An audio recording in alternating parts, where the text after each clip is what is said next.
Captive, Grandpa and Me, Podcast Serial, Episode 44, Shariq Ali, Valueversity. The reason for the boredom was the Yani Apa's long Skype meeting of the Feminist Society. Finally it finished and we took bicycles and went for a ride.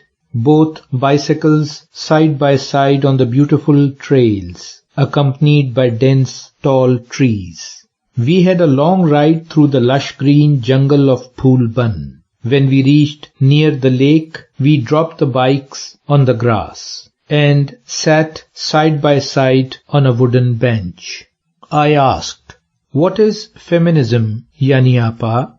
She said, "You may call it a political movement or a way of thinking. It is the analysis of current and past social attitudes and women's social experiences. The purpose is to use critical thinking to pave the way forward for equal rights. It is now a global movement to empower women in the political, economic, and social sphere." "Can I become a feminist?" I asked. She replied, "Why not? Men who believe that freedom and justice are everyone's right are also feminists." In 1848, a convention at Seneca Falls in New York was the beginning of this movement. But the European social revolution of 1960 gave it more power. Many individual voices also emerged in the East. For instance, I prolonged the conversation.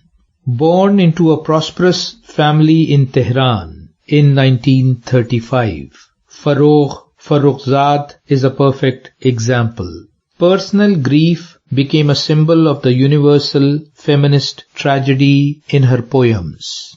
Public school educated Faroukh also learned painting. At the age of 16, she married middle-aged Pervez Shapoor. A year later, the only son, Kamyar, was born.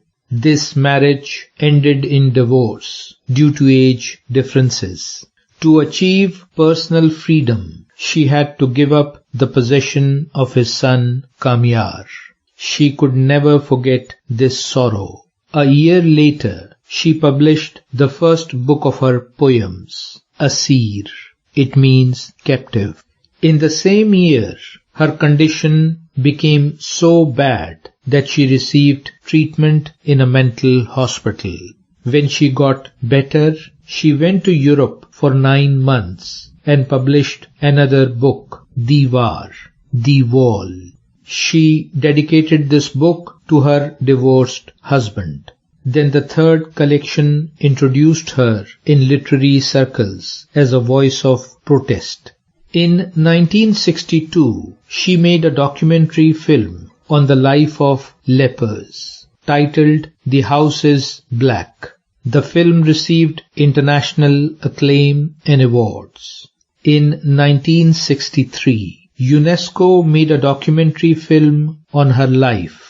Prominent filmmakers made her bold poetry and life their subject. Then she published her fourth book, Tawalud Digar, Reborn. Her last book, Puranay mousamon par Naya yaqeen, New Faith on the Old Seasons, came out after her tragic death. She was only 32 years old. She left home in a jeep after meeting with her loving mother.